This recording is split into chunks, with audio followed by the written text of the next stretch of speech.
Tilt. Pronto. Queridos irmãos, boa noite a todos na paz do Senhor, uma vez mais. Que bom nós estarmos reunidos no estudo de hoje, nesta noite de quinta-feira, onde precisamente nós estudaremos aí o Evangelho de Mateus capítulo 14. Eu acredito que hoje nós vamos nos ater somente no capítulo 14. Tem algumas tratativas que iremos destacar aqui no capítulo 14 do Evangelho de Mateus. Então, portanto, só sob aviso aí, antes de iniciarmos, nós vamos nos ater somente no capítulo de número 14. Para começar o estudo da palavra, vamos iniciar aí nos dirigindo a Deus em oração. Peço ao irmão Eliseu que faça esta oração em nome de Jesus. Amém. Pai querido, nós nos reunimos nesta noite para poder aprender da Tua palavra, para poder falar sobre a Tua palavra, que o Senhor possa iluminar a nossa mente, abrir o nosso entendimento, para que nós possamos, Senhor, aprender e crescer na graça, no conhecimento do Senhor. Que o Senhor venha direcionar o Abimael nesse estudo e que vidas possam ser alcançadas através desse estudo, para que nós possamos cada dia mais e mais nos parecermos com o Senhor. É o que eu te peço, sabendo que o Senhor é fiel para poder cumprir aquilo que promete na tua palavra, e já te agradeço desde já. Amém. Amém, irmãos. Eu convido a todos que estão reunidos na live a estarem com a Bíblia na mão, aberta no capítulo 14 do Evangelho de Mateus, e sempre estar atento à Bíblia, porque o nosso propósito é estudar a Bíblia, então devemos ficar atentos aos versículos e não ficarmos dispersos, né? Acompanharmos para aprendermos a palavra em sua profundidade. Eu gostaria de começar a explicação do capítulo 14 a partir do versículo de número 3. Gostaria de começar a partir do versículo número 3, que diz assim, o versículo 3 do capítulo 14 do Evangelho segundo escreveu São Mateus. Pois Herodes, havendo prendido a João, o amarrou e o colocou na prisão por causa de Herodias, esposa de seu irmão Filipe. Herodes mandou prender o profeta João Batista, tudo isso por ele ter denunciado o seu pecado, por ele ter denunciado o seu adultério. Porque Herodes havia se ajuntado com Herodias, ou amaziado, em outras palavras. Herodias era a legítima esposa do seu irmão Filipe.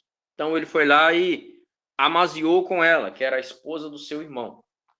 Em Marcos capítulo número 6, Marcos capítulo 6, versículo número 17, o evangelista Marcos ele é mais específico a respeito da denúncia que João fez a respeito do pecado de Herodes. No versículo número 17, Marcos narra da seguinte forma: porque o mesmo Herodes, por causa de Herodias, mulher de seu irmão Filipe, Herodes havia se casado com ela e mandou prender João e atá-lo em um cárcere. Então, o evangelista Marcos ele narra com mais precisão que João Batista havia denunciado que não era lícito ele estar ajuntado com aquela mulher porque ela não era realmente ou legitimamente a esposa dele. E por causa disso, Herodes manda prender João. Ele não gostou porque João denunciou o pecado dele. Tá parecendo umas pessoas dos nossos dias aí, né? Que quando Deus usa para confrontar o pecado, o camarada fica logo inchadão e já não gosta. E fica daquele jeito, né? Ele não gosta. Enquanto tá massageando o ego, tá tudo bem. Confrontou o pecado, começou a bater, tocar lá onde dói, o camarada já não gosta. Já não gosta, não.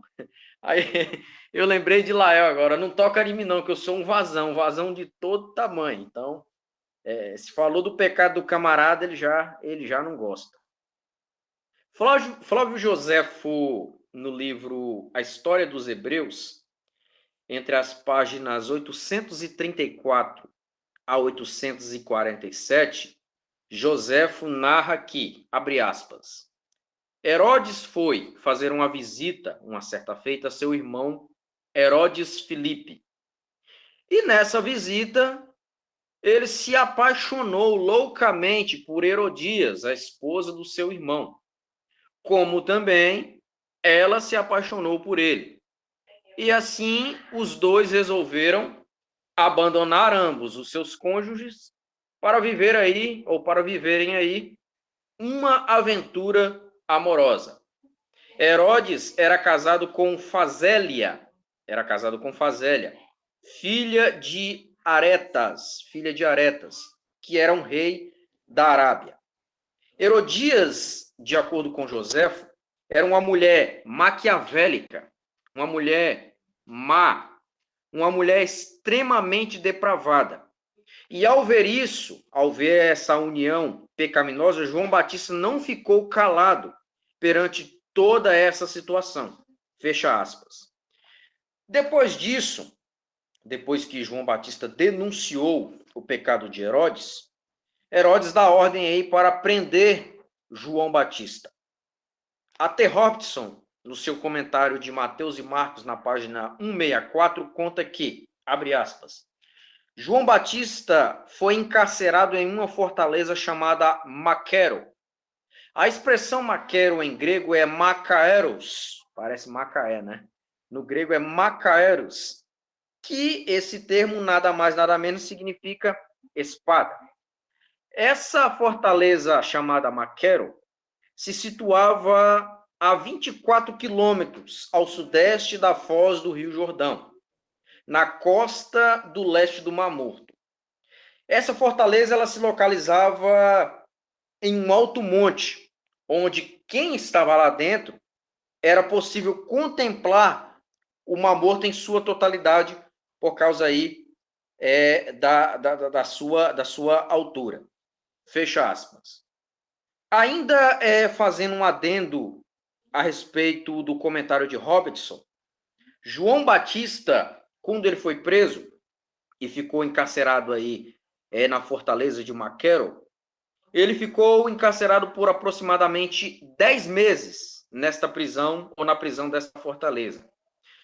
Na verdade, ele foi colocado lá na prisão e foi esquecido. Possivelmente, Herodes já tinha em mente o quê? Não, eu vou colocar esse camarada lá e vou deixar ele lá, ele vai morrer lá mesmo. Ele vai morrer lá mesmo, então esquece ele lá, prende ele lá e esquece. Mas, de repente, Herodes começa a ouvir aí a fama de um homem que curava, de um homem que pregava a verdade e de um homem que anunciava as boas novas com autoridade e poder. E aí entra o versículo 1 e o versículo 2 do capítulo 14 de Mateus, que diz assim: Nesse tempo, Herodes, o tetrarca, ouvindo a fama de Jesus, disse aos seus servos: Este é João, o Batista. Ele ressuscitou dos mortos. E, por isso, as obras poderosas atuam nele. Então, Herodes estava na mente o seguinte, que João Batista já tinha morrido. Na cabeça dele, João Batista tinha morrido. Só que João Batista não tinha morrido. Ele estava aprisionado ainda e não havia morrido. Então ele pensou, já que ele está morto, esquece ele lá, vai ficar lá mesmo. E de repente ele começa a ouvir falar a fama de um homem. E esse homem era Jesus.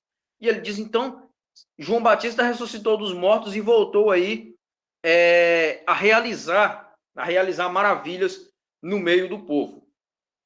Como afirmou Flávio Joséfo, ou como afirmou Joséfo, a respeito da mulher de Herodes, Herodias, ela era uma mulher maquiavélica e extremamente maldosa.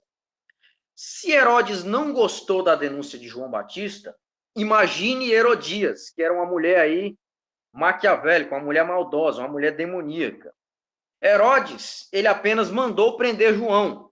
Herodes não pretendia matar João, porque no versículo número 5 explica por que Herodes não quis matar João, versículo 5 do capítulo 14.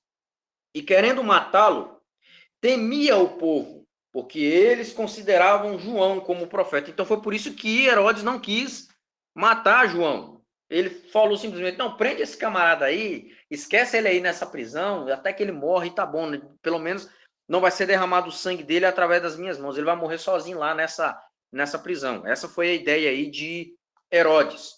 Só que a mulher dele, Herodias, ela pensava um pouquinho mais além, ela não queria só que João ficasse preso, ela queria que ele fosse morto, porque aí ele denunciou o pecado dela e dele. É o que muitos fazem hoje, né? Eu estou falando crente, no contexto crente. Tem crente que não gosta que confronta o pecado dele. Se ele pudesse, ele matava quem denunciasse o pecado dele. Ó, irmão, tem que abandonar isso aí. Rapaz, o que tem de crente que fica desviado quando o pregador denuncia o pecado de estimação dele, não é brincadeira. É assim, o cabra quer pecar confortavelmente. Ele quer pecar confortavelmente e não quer ser confrontado, não. Se for confrontado, ele faz igual a mulher de Herodes aqui. Se eu pudesse, eu até matava. Então, tem gente que não aceita ser confrontado, que os seus pecados sejam confrontados. E foi assim que aconteceu com Herodes e com Herodias.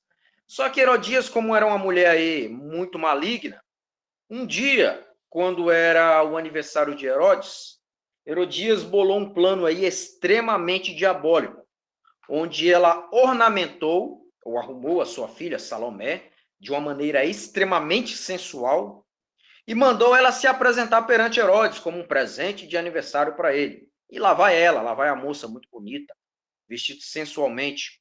E ali essa moça ela faz uma dança sensual, uma dança extremamente sensual perante Herodes e uma dança incitadora, deixando Herodes louco, deixando Herodes desejando ela ardentemente.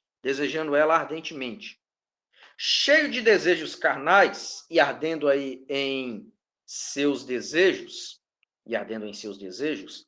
Herodes colocou nas mãos da jovem a prerrogativa de lhe pedir o que ela quisesse, que ele daria a ela.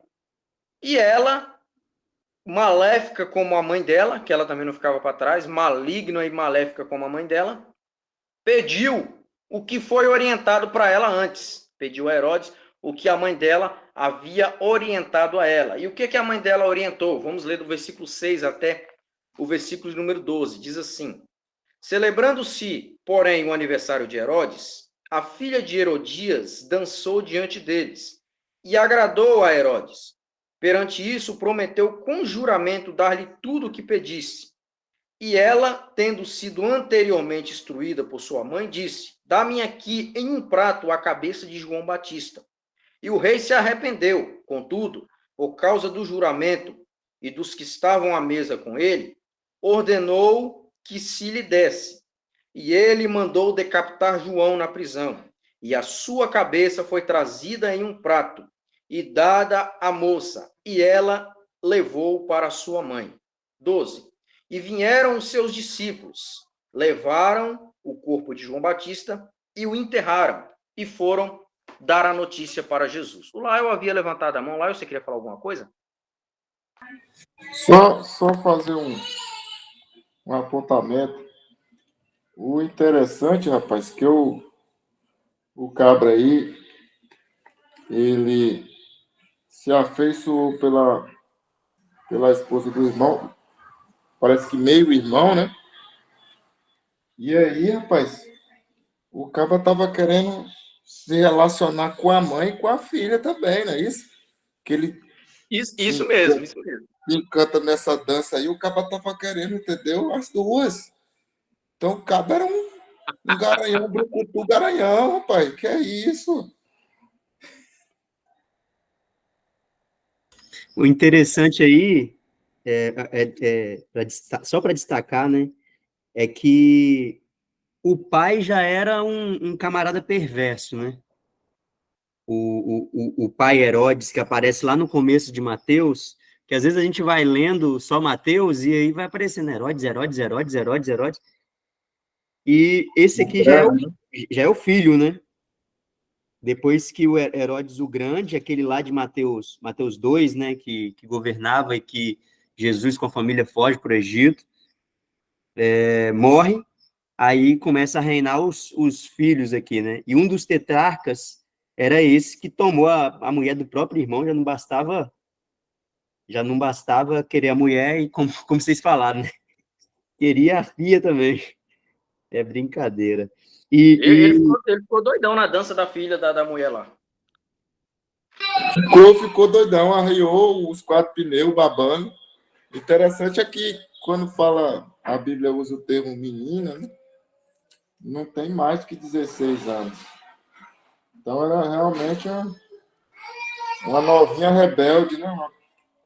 Hoje a gente ia chamar de piriguete, menina perigosa. Mais ou menos isso aí. Então vamos lá, irmãos. João Batista foi decapitado e o seu corpo aí foi sepultado. E aí foram dar a notícia para Jesus. E Jesus, ao saber da morte de João, ele, como qualquer ser humano, ele ficou extremamente triste.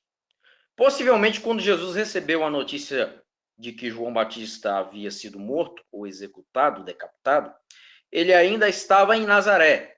E como todo ser humano, em seu momento de tristeza, Jesus desejou ficar sozinho. Jesus desejou se ausentar para ir para um lugar deserto. Ele queria fazer isso. E assim ele fez. Ele tomou o barco e foi para um lugar deserto. E Jesus chama os seus discípulos para irem junto com ele. E ele convida os seus discípulos para descansar. Ele convida os discípulos para descansar enquanto ele refletia. E Marcos fala isso lá no versículo 31 do capítulo 6. Olha o que Jesus disse. E ele lhes disse: vinde repousar um pouco à parte, num lugar deserto, porque eles não tinham tempo nem para comer, visto serem numerosos os que iam e vinham. Então Jesus foi para um local deserto para refletir, orar, e ele convida os seus discípulos para descansar. E Jesus pensava muito no bem-estar dos seus discípulos, como também na necessidade deles descansarem, porque a lida deles, a missão deles estava pesada, estava puxada, estava extremamente cansativa. E aí Jesus foi para um lugar deserto. Esse local que Jesus foi era a margem do Mar da Galileia. O evangelista João, no capítulo 6, versículo número 2, ele diz isso. E esse local deserto onde Jesus ficou foi às margens do Mar da Galileia. E há um detalhe que às margens do Mar da Galileia habitavam vários povos, várias pessoas. E essas pessoas que moravam às margens do Mar da Galileia eram pessoas necessitadas, pessoas famintas, pessoas enfermas, pessoas oprimidas, pessoas doentes fisicamente e espiritualmente. E eles, ao saberem que Jesus estava próximo deles em um lugar deserto, eles não perderam tempo. Todo mundo daquela região e os demais se reuniram e foram para se encontrar com Jesus, foram atrás de Jesus. Jesus poderia muito bem, irmãos. Jesus estava triste, ele queria um tempo para ficar sozinho, para refletir, certamente também para descansar, porque ele estava cansado. Jesus poderia muito bem, quando visse a multidão chegando, ele poderia falar: hoje não tem cura não, me deixa em paz, me deixa sozinho. Eu quero ficar sozinho, eu quero um momento para refletir. Será possível? Será que um ser humano não tem direito nem de descansar nem 10 minutos nessa vida? Jesus poderia ter feito isso. Me deixa em paz, vocês só ficam me perseguindo. Aonde eu vou, vocês estão atrás de mim. Aonde eu vou, vocês estão aqui me pedindo cura, me pedindo libertação. Jesus podia mandar todo mundo embora, escorraçar. Mas aí o versículo 14, do capítulo 14, diz assim: e Jesus, saindo, viu uma grande multidão, e movido de uma grande compaixão por eles, curou os seus enfermos. Jesus não botou os homens para correr, aquela multidão para correr. Pelo contrário, Jesus teve compaixão, Jesus teve misericórdia deles. Aí a Bíblia diz que, o evangelista Marcos diz que Jesus olhou para eles e viu que aquele povo estava como ovelhas sem pastor. E aí Jesus teve misericórdia daquele povo e aí viu a necessidade nos olhos deles, viu a fome nos olhos deles, viu a necessidade de cura, de libertação. E é aqui que eu tenho que pegar um prego nisso aqui.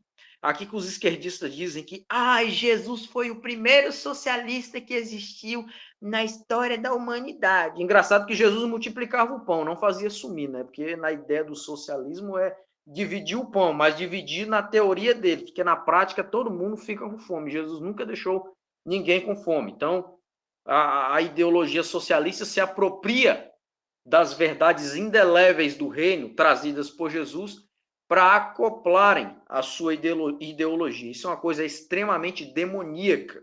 Extremamente demoníaca. Diga-se de passagem que o PT, o PSOL, se aderem a muito isso. Pseudos filósofos, teólogos, como Márcia Tiburi, Leonardo Boff, amam se utilizar ou se apropriarem dos ensinos e dos segmentos de Jesus para associarem à ideologia socialista, que é uma coisa extremamente perigosa, demoníaca e muito sutil, que pode fazer a mente de qualquer cristão que está incauto e desprovido e não está calçado nas Escrituras. Mas voltando aqui à história, Jesus estava em um lugar deserto, viu a multidão, teve pena deles, teve misericórdia, começou a curar, começou a libertar, começou a transformar vidas. Só que ali, isso aí aconteceu o dia todo, foi um culto. Começou a curar ali, curar cá, coxo se levantava, surdo ouvia, cego enxergava, endemoniado ficava liberto, pessoas oprimidas ficavam libertas do poderio das trevas, e o dia foi rompendo. E chegando à tarde, Jesus nem viu o dia passar. Chegando à tarde, os discípulos, acho que chegaram e cutucaram Jesus e falou: Senhor, libera esse povo para ir comer, porque, a hora já está avançada. Só tem que ir para casa, tá todo mundo aí com fome. O Senhor está aí nesse culto desde cedo, curando, libertando, transformando, mas aí o povo precisa alimentar a carne deles, precisa encher a barriga. Não é só cura, não é só libertação, não. O pessoal precisa comer. E aí, em resposta aos discípulos, a partir do versículo número 16, Jesus responde eles da seguinte forma, versículo 16 do capítulo 14. E Jesus lhes disse: não precisa liberar eles, não precisa mandar eles embora, não.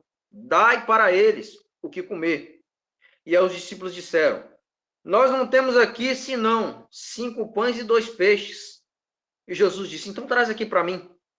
19. E ordenando a multidão para que se assentasse sobre a relva, tomou os 5 pães e os 2 peixes, e erguendo os olhos ao céu, os abençoou e partindo os pães, deu-os aos seus discípulos, e os discípulos à multidão. E comeram, e todos comeram e se fartaram. E dos pedaços que sobraram, tomaram 12 cestos cheios. E os que haviam comido eram cerca de 5.000 homens, além de mulheres e crianças. E logo Jesus compeliu os seus discípulos a entrar no barco e passar diante dele para o outro lado, enquanto ele despedia a multidão. Na verdade, eu queria ficar até o versículo 21, depois eu explico o 22. Então, vamos nos ater aqui até o 21. E os que haviam comido eram cerca de 5.000 homens, além de mulheres e crianças. Aqui é o episódio dos 5 pães e 2 peixinhos. Todo mundo sabe essa história. Jesus multiplicou os pães e os peixes. E a multidão que estava ali se alimentaram, comeram à vontade até se fartar. Quando eu li esses versículos do 17 ao 21, eu fiquei com a curiosidade. Como que esse povo comeu esses pães e esses peixes? O pão aqui, irmãos, não era o pãozinho de sal que você come de manhã com a manteiga ou com presunto e queijo, apertadinho lá na misteira, não era não. Era um pãozinho semelhante a uma hóstia, ou um beijuzinho, em a linguagem mais baiana, né? Um beijuzinho, bem pequenininho. E eram esses pães, eram pães de cevada. João, ele narra no versículo 9 do capítulo 6 do seu livro, lá em João capítulo 6, versículo 9, ele explica que eram 5 pães de cevada. A cevada era um material que os pobres utilizavam para fazer o pão. Era o material que os pobres utilizavam para fazer o pão. Então, não era um pão de sal. O camarada, quando fala 5 pães, aí o cabra pensa o seguinte: então não é 5 pães de sal, não eram pães de sal. Eram pães de cevada, semelhantes a um beijuzinho, a uma hóstia, e 2 peixinhos, ou 2 peixes. Mateus narra que eram 5 pães e 2 peixes. Já João, ele diz no versículo 9 que eram 5 pães e 2 peixinhos. É interessante que o termo peixinhos em grego é opsarion, que quer dizer peixes pequenos. Peixes aí semelhante a sardinhas. E por aqui eu já entendo como é que esse povo comeu esses pães e esses peixes. Os peixes o povo usou para fazer uma espécie de molho. Como eram peixes pequenos, deu para fazer uma espécie de molho. E eles pegavam aquele pão e molhavam no molho dos peixes, molhavam o bocado e comia. Molhava no molho do peixe e comia. Foi assim que eles comeram os pães e os peixes. Porque tem muita gente que pensa o seguinte, o pão é igual o pão de sal. Então eles cortaram o pão, botou o peixe dentro e comeu. Não. A forma que eles se alimentaram foi desse jeito. Uma espécie de um pirão de peixe, né? Um pirão, um caldo do peixe, molhava o pão de cevada e ali eles comiam. Ali era uma espécie de caldo que dava um sabor melhor para o pão de cevada. Eles molhavam no molho do peixe e ali eles se alimentavam. Há uma mensagem muito interessante na multiplicação dos pães e dos peixes feitas por Jesus. O pão simboliza Jesus, a palavra encarnada, como também as escrituras, que é a palavra escrita. A palavra, ela tem 3 fases, a palavra dita, escrita e encarnada. A dita foi dita pela boca do próprio Deus. Haja luz e houve luz, tem poder. Essa mesma palavra que fez criar todas as coisas, ela se encarnou, que é o próprio Cristo. No princípio era o verbo, a palavra. E o verbo estava com Deus, e o verbo era Deus. E esta palavra também ela é escrita, que é as escrituras que nós estamos estudando hoje. E a palavra ela tem o símbolo do pão. E o pão serve para alimentar, como também as escrituras têm o propósito de alimentar a alma do ser humano. É as escrituras que alimentam a nossa alma. Assim como todo dia você tem que comer o seu arroz com feijão, a sua alma também tem a fome e a necessidade de alimentar-se. E não é do arroz com feijão, é da palavra de Deus. É o que Jesus diz, nem só de pão o homem vive, mas de toda a palavra que sai da boca de Deus. Então os pães simbolizam a palavra que alimenta a alma do ser humano. Já o peixe, ele tem um outro simbolismo. O peixe, ele tem um símbolo, ou ele adere-se a um símbolo cristão. A palavra peixe em grego é iktis. Iktis. Quando essa expressão iktis, essa expressão grega, ela é escrita em letras garrafais ou em letras maiúsculas, as suas iniciais, ou as iniciais que compõem esse termo grego, formam uma espécie de acrônimo. Formam uma espécie de acrônimo no grego. Acrônimo é um segmento em que frases são formadas através de cada letra de uma palavra, diferente do acróstico, que cada letra de uma palavra forma uma mensagem poética. Já o acrônimo forma uma frase que transmite uma mensagem, seja ela coerente ou não. Mas independente, é um acrônimo. Se pegarmos a palavra peixe em grego e transliterarmos ela, ou levarmos ela para a sua expressão em letras maiúsculas, e pegarmos cada letra do grego, nós iremos ter uma mensagem e juntaremos com o simbolismo do pão. A letra I, que forma a primeira palavra peixe, que é iktis, a letra I é Jesus, em grego, que quer dizer Jesus. O CH no grego é Christos, Jesus Christos. O TH é Theos, que quer dizer Deus. O Y leva a expressão Ios, filho. O S, soter, Salvador. Os pães e os peixes transmitem a seguinte mensagem. A palavra peixe, no acrônimo, o acrônimo da palavra peixe, transmite a seguinte mensagem.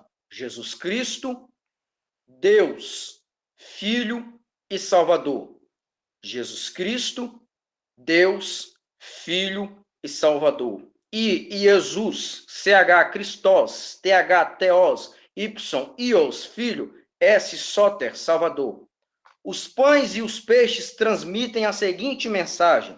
Jesus Cristo, Filho do Deus Salvador, é aquele que alimenta a nossa alma com o pão vivo que desceu do céu. É esta a mensagem que os pães e os peixes transmitem para a nossa vida e a aplicação para nós nos dias de hoje, a multiplicação dos pães e dos peixes.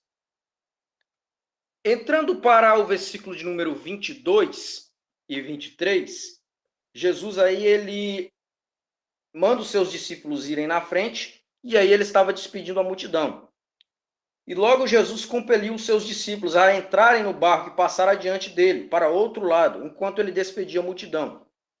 E despedida a multidão, ele subiu para um monte, para orar à parte.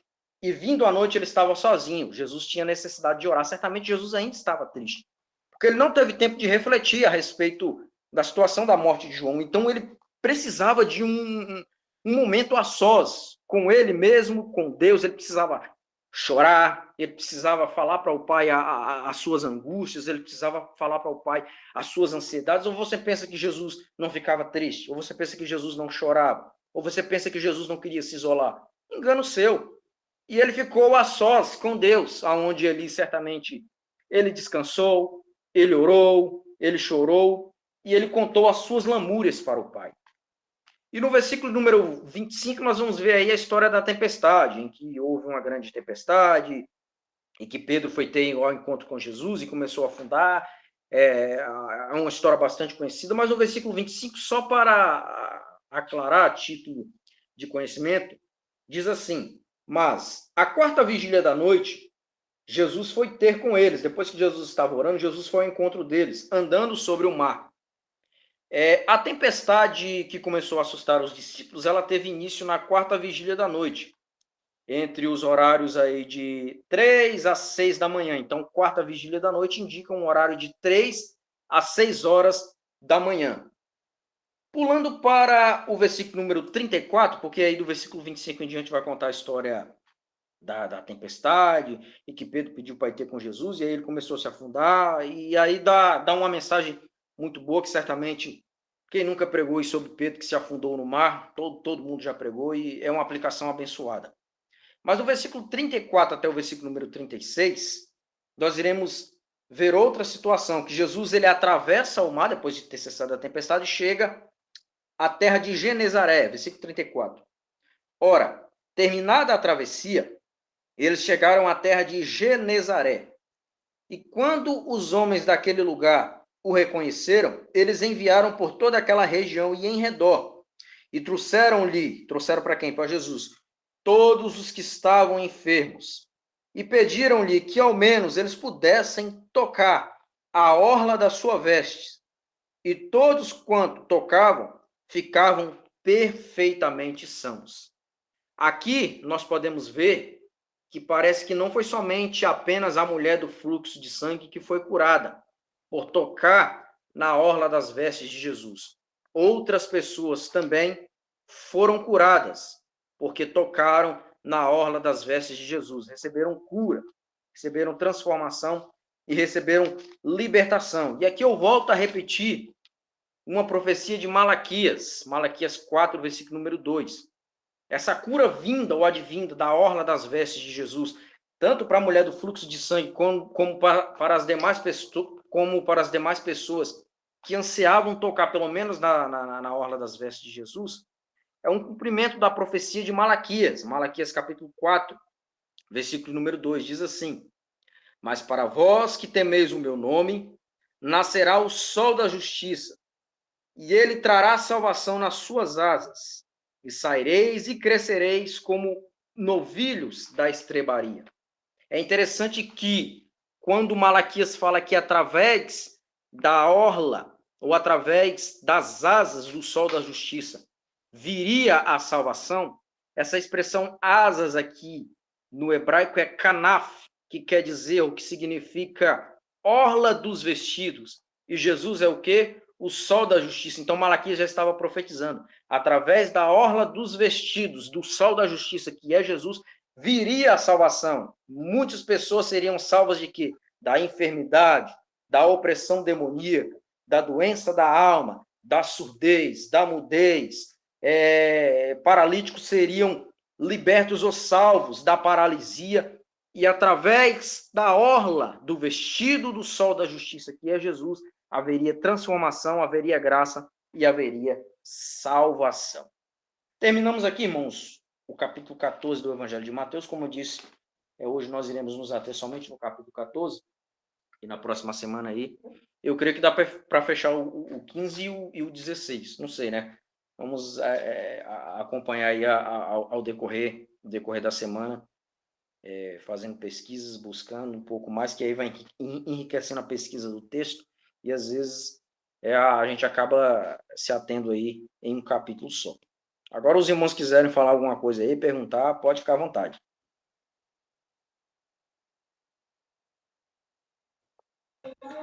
Sobre a questão de Pedro aí, interessante que o texto diz que ele começando a ir para o fundo, aí ele pediu ajuda, né?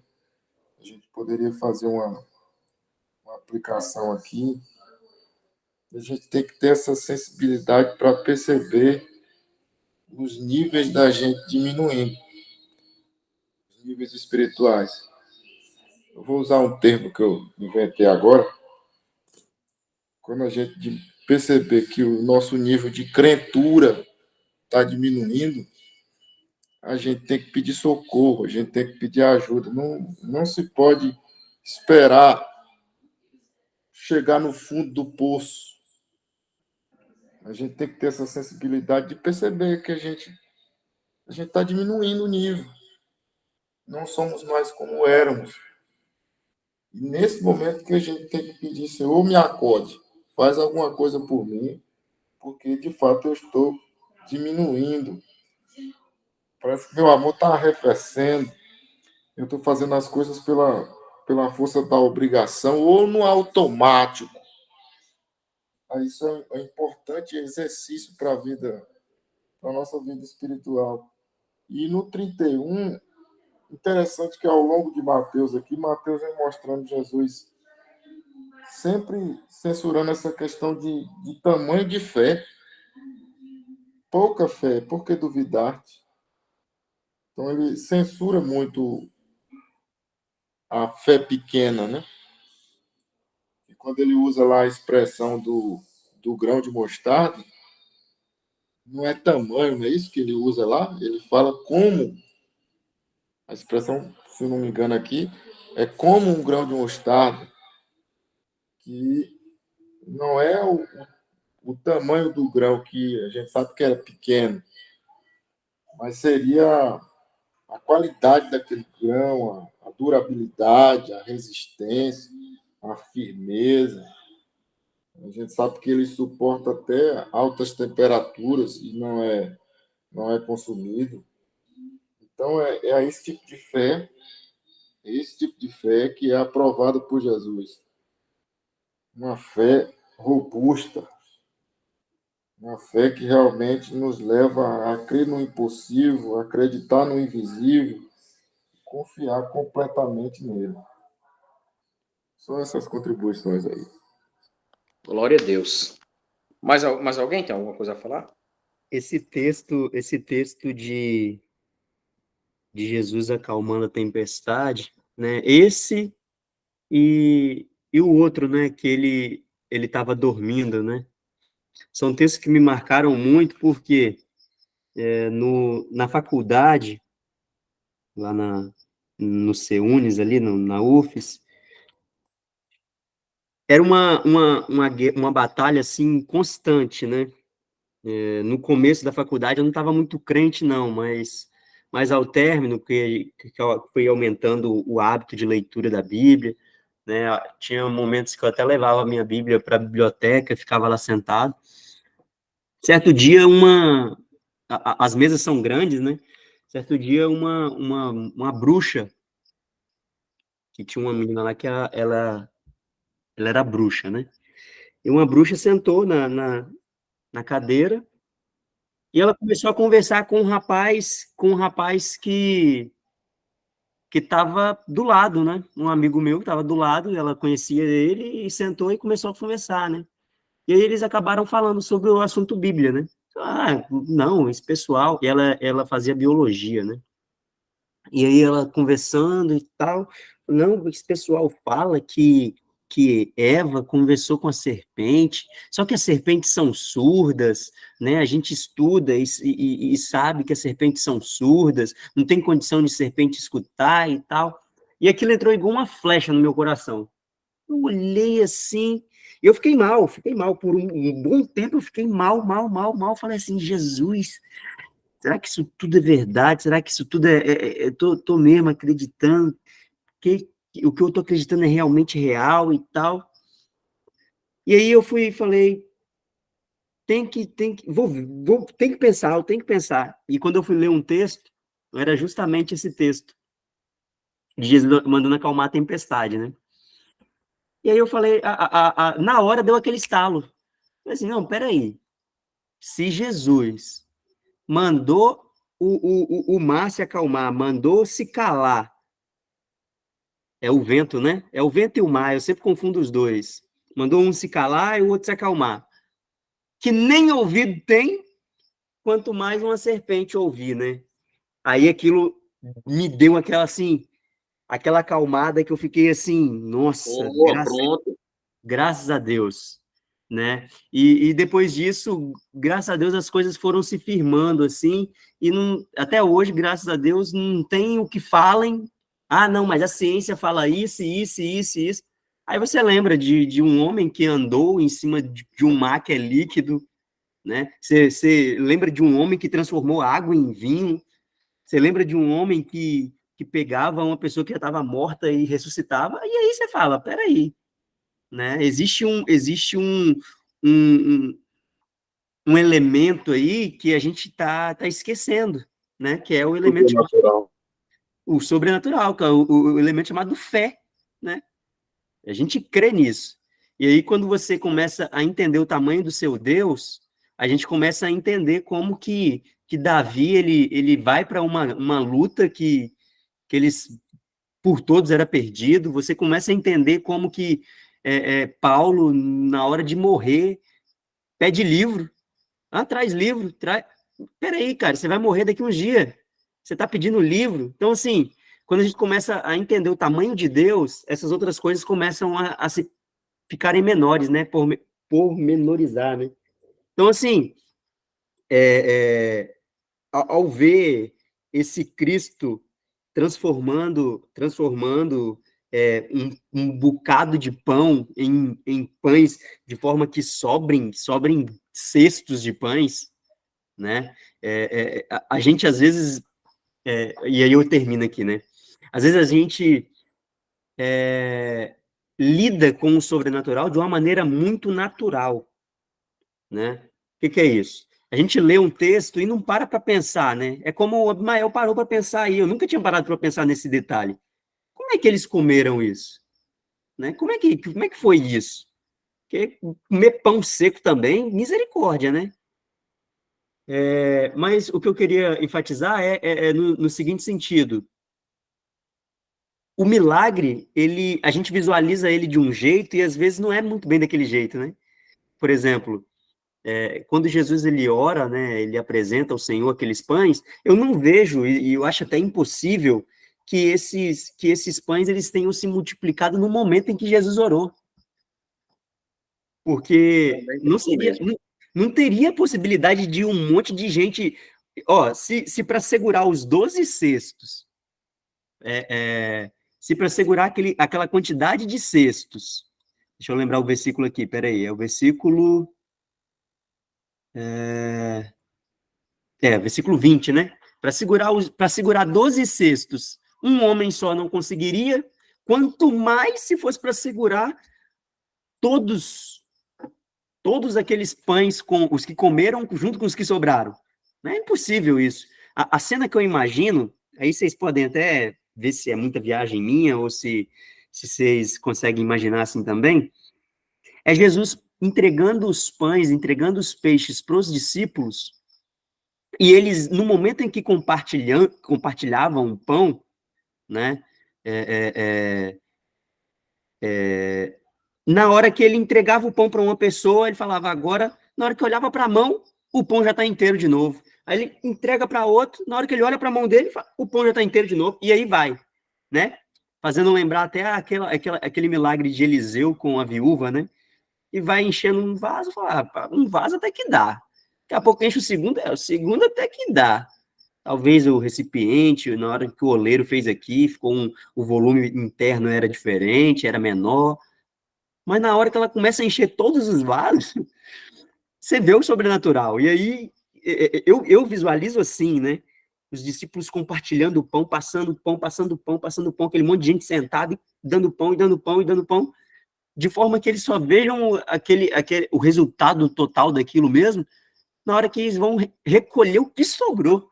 O que sobrou? 12 cestos cheios, né? Então, assim, é viajar um pouco dentro do texto, né? Não. É lógico que o Abimael fez um pensamento bem profundo aí a respeito do grego, do texto e tal, mas às vezes é você ir no simples, pensar, imaginar a cena na sua cabeça. Como é que você imagina essas pessoas chegando até Jesus, tocando nele e sendo curadas? Uma pessoa... Conversar com o texto, né? Né? É você pedir o Espírito Santo, o senhor estava lá. Me ajuda aqui. E conjecturar assim não é pecado, né? Conjecturar não é pecado. Não é Você procurar uma maneira mais provável daquele acontecimento, né? Eu não posso tornar isso uma doutrina, né? Virar e falar, não, a partir de hoje, os irmãos que quiserem ser curados vão ter que tocar aqui na ola do meu paletó, porque só com... Não, mas a partir do momento em que eu começo a viajar no texto, e pensar no texto, e meditar no texto, né? Remoer o texto, alimentar daquilo e ficar pensando o dia todo, olha só que isso, né? Isso é altamente produtivo para a fé cristã, né? Altamente produtivo para você ter um contato ali com o texto e até talvez por consequência disso, você memorizar o texto, né, e guardar no coração, né, esconder. Cada vez você vai pensando mais, você vai escondendo mais aquilo, né? Outra coisa a respeito do texto aí, que eu pensei, foram duas coisas. Eu parti da mesma ideia que você aí, que os pães estavam em recipiente, e à medida que eles iam partilhando, ele pegava um pão, ficava outro, pegava um pão, ficava, nunca acabava. E quando terminou, sobrou aí esses 12 cestos. E outra coisa que eu fiquei encabulado também por exemplo, eu consultei um livro de cultura aqui, cultura judaica, e eles faziam essa espécie desse caldo desse peixe que precisava de fogo para fazer. Aí eu pensei, mas o povo lá certamente não tinha panela, certamente também não tinha como produzir fogo. Como é que tudo isso aconteceu? E aqui eu já atribuo também a algum outro milagre que Jesus fez, que não foi registrado, porque João diz que se todos os milagres de Jesus fossem ser registrados, nem todos os livros do mundo dariam para conter. Então eu penso que aí já tem outro milagre enquadrado nisso aí. E analisando aí sua fala, Abimael, eu fiquei pensando aqui, rapaz, essa é a ideia embrionária daquele lanche de abertura de festa, de aniversário, de casamento, aquelas rosquinhas de pão com patê. Você tem que molhar o pão no patê. Boa. Aí, ó. Você pensou uma coisa aí que eu não tinha me ligado. Aula de culinária também, ó, com vocês, tá vendo? É um negócio... hoje a gente, infelizmente, por conta da facilidade de informação, a gente acabou se tornando muito dependente dos comentários bíblicos, né? É praticamente um vício das pessoas já. Quando muita gente me pergunta aqui, né, os alunos da IBD principalmente, qual que é a melhor Bíblia de estudo? Eu falo, rapaz, Bíblia de estudo ela pode se tornar uma arma muito boa ou uma arma muito ruim na sua mão, se você não souber usar ela. Porque hoje a gente tem uma carência muito forte, né? A pessoa lê o texto, ela lê o versículo uma vez, ela não quer pensar, ela não quer digerir aquilo, ela não quer tentar entender por ela lê o texto, Às vezes ela lê o comentário antes de ler o texto. Ela já lê o comentário assim e já vai para a leitura do texto com aquele comentário pronto. Aquele comentário já na cabeça dela. E aí ela não consegue produzir, né? Aquele negócio, né? Às vezes, quando a gente vê uma ideia, a gente não consegue pensar em outra. Por quê? Porque a primeira coisa que você vai ler o texto, você vai ficar pensando naquilo que você já leu, que você já conhece, já sabe. Né? É por isso que, às vezes, a gente tem uma renovação do entendimento, né? Apesar que muita gente fala que a palavra do Senhor se renova a cada manhã, né? Mas as misericórdias que se renovam e que se renova em nós é um entendimento, né? Lá em Romanos 12, né? Se não me falha a memória. O entendimento ele se renova a partir do degustar o texto, do se alimentar do texto, né? É aquele negócio, né? É um pão, é um alimento. Como você vai comer isso? Você vai comer aquilo, não, vou comer isso aqui, é um punhado de arroz, eu vou encher e vou engolir logo, porque tem que saciar minha fome? Ou você vai sentir o sabor, você vai entender se ali, como é que tentar imaginar como que o cozinheiro, ele preparou aquele alimento, botou muito sal, nossa, o que é isso aqui? Estou sentindo uma pimenta do reino, estou sentindo... Então, assim, degustar o texto, né? E esse degustar vem antes de você ir lá e pegar os comentários prontos e falar assim, é muito bom, né? É por isso que é importante a gente ler o texto antes de vir aqui até para a nossa reunião, né? Ah, vai ser Mateus 15 semana que vem. Já leia o texto, leia, imagine, pense, porque depois do que fala aqui, muito provavelmente, se você ler esse texto agora, você só vai ficar pensando no pãozinho torrado, na torrada com um molhozinho de peixe. Acabou. Não vai conseguir mais pensar outra coisa ali. Né? E esses pensamentos, eles vêm a partir do momento que você tem aquele primeiro contato com o texto, né? Enfim, já falei demais. Outra lição que eu estava vendo aqui, Jesus dá uma lição, cara, sobre a fé novamente. Ele deixa claro que a fé é ativada ao se fazer uma análise do passado. Por quê? Eles viram o milagre dos pães. Os outros evangelistas falam até de uma organização, né? Sentar de 50 em 50, de 100 em 100. Eles viram esse milagre. Posteriormente, pouco tempo depois, provavelmente, eles estão diante de uma situação que requeria uma fé que eles já tinham visto a ação miraculosa de Jesus, a ação poderosa, no passado, há tempos atrás, pouco tempo atrás. Porém, numa situação no presente, eles não conseguiram ativar e acreditar que seria possível um milagre novamente em outra roupagem, mas tão poderoso quanto. Então, o que deve ativar a nossa fé deve ser olhar para o passado. Quando a gente estiver numa situação complicada, a gente olha para trás e diz, não, mas Deus me tirou daquela que era terrível, tanto quanto esta. E se me livrou daquela, pode me livrar desta.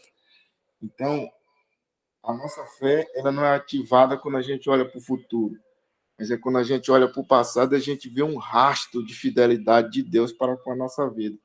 A gente vê que os cuidados dele não nos faltou, não nos faltou. Então, isso aí serve para a nossa fé ser uma fé robusta e crer sempre no sobrenatural de Deus. Isso é muito interessante. É verdade. E ver que o fato de milagre, né?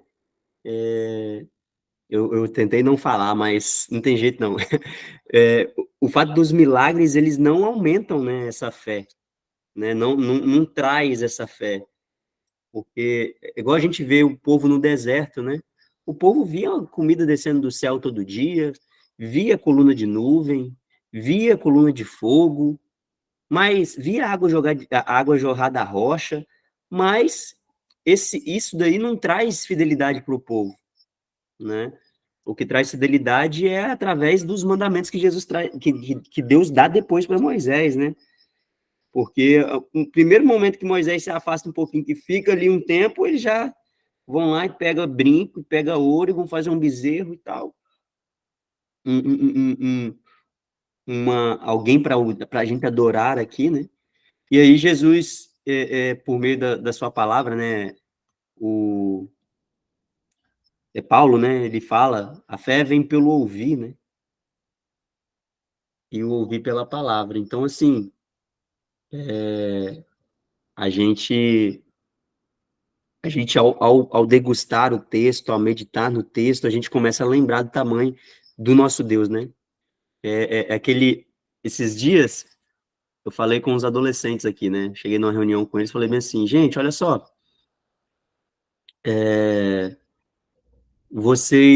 vocês lembram a pregação que foi pregada no último culto dos adolescentes?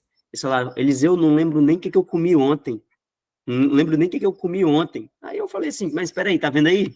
É por isso que a gente tem que ler a Bíblia todo dia. Sabe por quê? Porque a gente tem memória fraca. A gente esquece muito fácil das coisas. Então a gente precisa meditar nela de dia e de noite, até por isso. Para a gente lembrar, né? Para a gente, como disse o Lael, né? A gente ter essa ativação da fé por aquilo que aconteceu. Porque às vezes o que a gente leu hoje, de manhã, hoje à noite, nós vamos ser testados naquilo que lemos de manhã. E aí, no momento em que eu lembro daquilo que li, aquilo me dá forças e faz eu tomar uma atitude que eu não tomaria se eu tivesse sem aquela leitura, né, sem aquele conhecimento. Então, é fenomenal essa intimidade com o texto.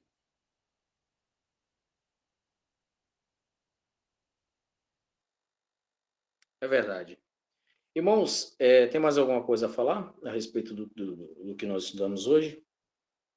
Se não tem, nós vamos encerrar nosso encontro de hoje. Na próxima semana aí, querendo Deus, nós estudaremos aí o capítulo 15 e o 16 de Mateus. Pelo que eu vi aqui, estava dando uma folheada, tem umas feijoadas para a gente de destrinchar ou alimentar na próxima semana aí. Então, na próxima semana nós vamos estar dando continuidade aí no nosso estudo. Deus abençoe a todos, tenham todos uma ótima noite, fiquem na paz do Senhor.